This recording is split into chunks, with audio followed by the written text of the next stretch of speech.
Racikan berita.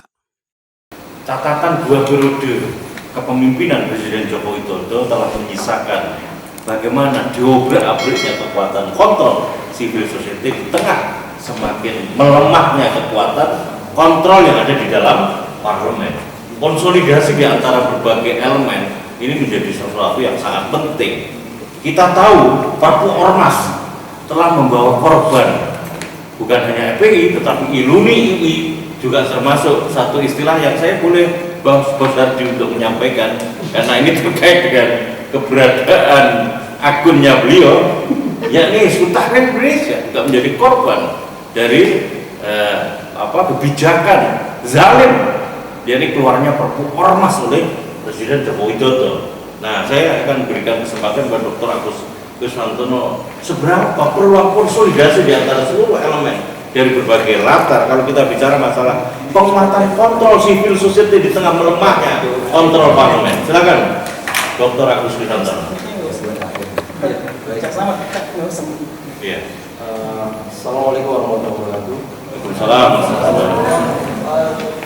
Alhamdulillah pada siang hari ini kita bisa berkumpul di sebuah acara.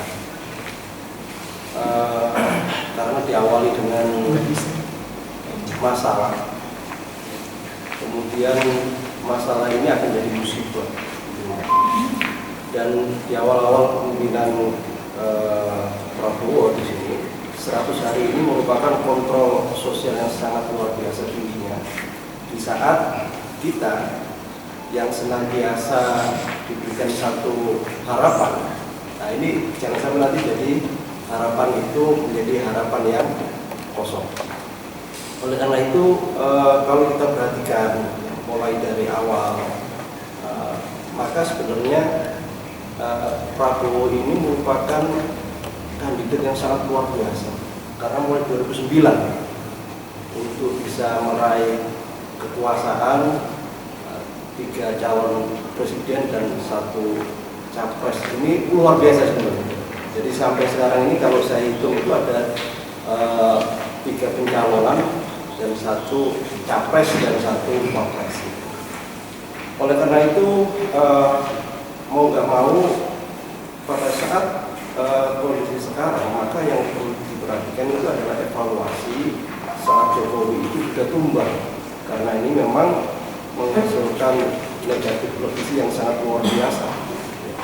Yang mana negatif legacy ini kalau kita perhatikan mulai dari Perpu yang muncul dengan tiba-tiba, yang sebenarnya Perpu ini sangat luar biasa membuat perubahan secara nasional, baik itu terhadap HTI maupun FPI saat itu.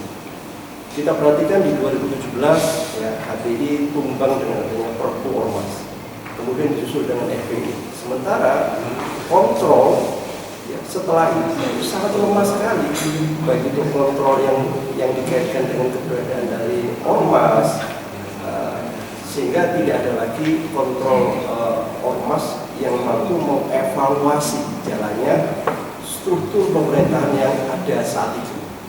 Oleh karena itu, pelimpahan kekuasaan ini bukan hanya pelimpahan kekuasaan secara peluang, tapi juga secara permasalahan untuk 5 tahun ke depan ini. Kalau kita perhatikan, jadi kesejahteraan ini kan harusnya beriringan dengan fase kepemimpinan yang telah dilalui.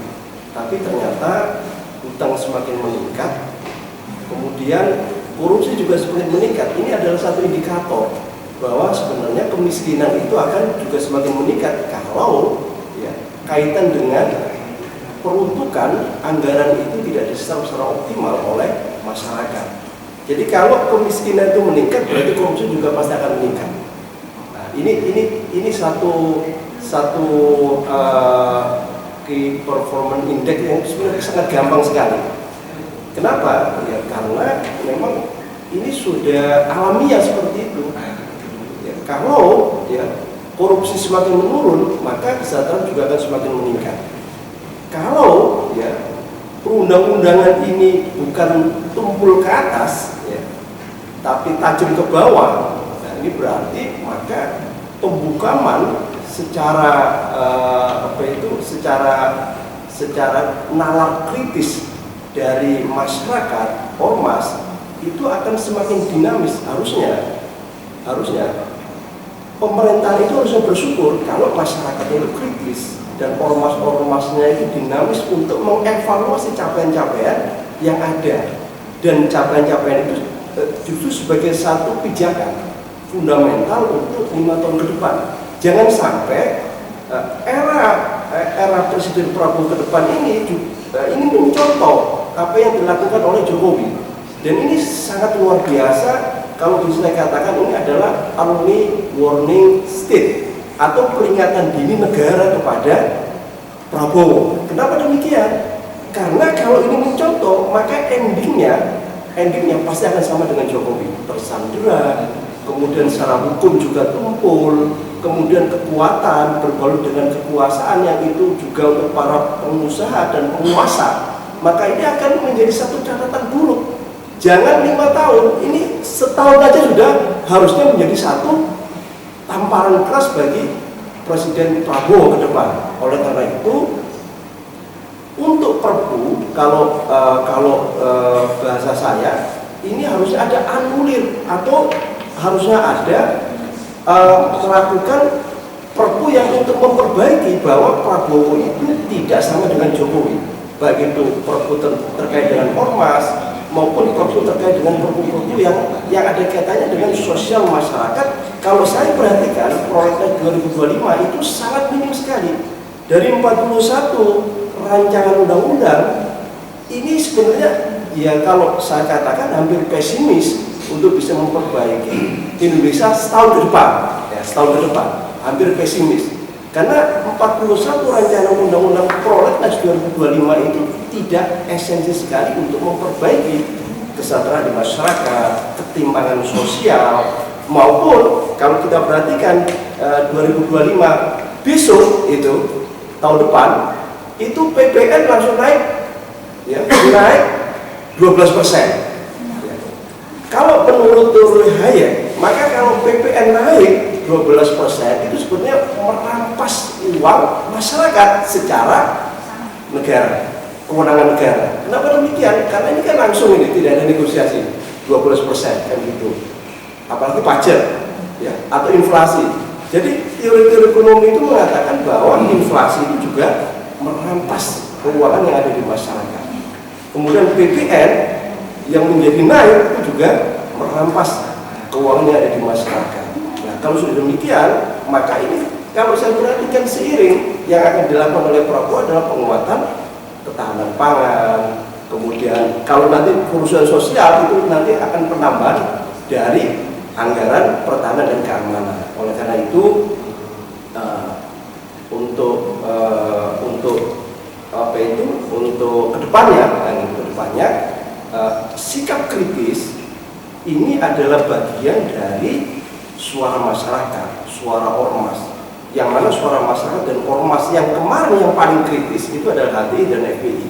Oleh karena itu, ya, ini harusnya menjadi satu catatan yang penting. Jangan sampai suara masyarakat, suara ormas itu dibungkam. Kalau sudah demikian, maka tunggulah bahwa apa yang akan dilakukan oleh, ya, pemerintahan ke depan ini senantiasa lempeng kayak jalan tol itu tidak akan mungkin. Kenapa?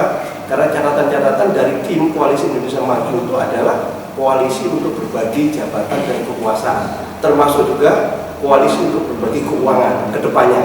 Jadi ini adalah satu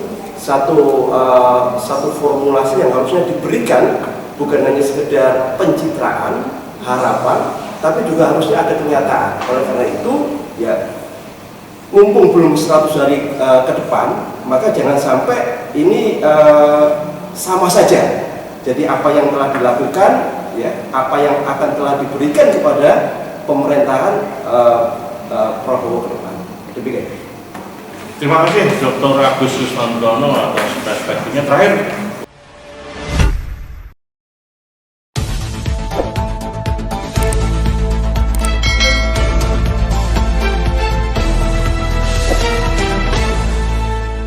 Racikan Berita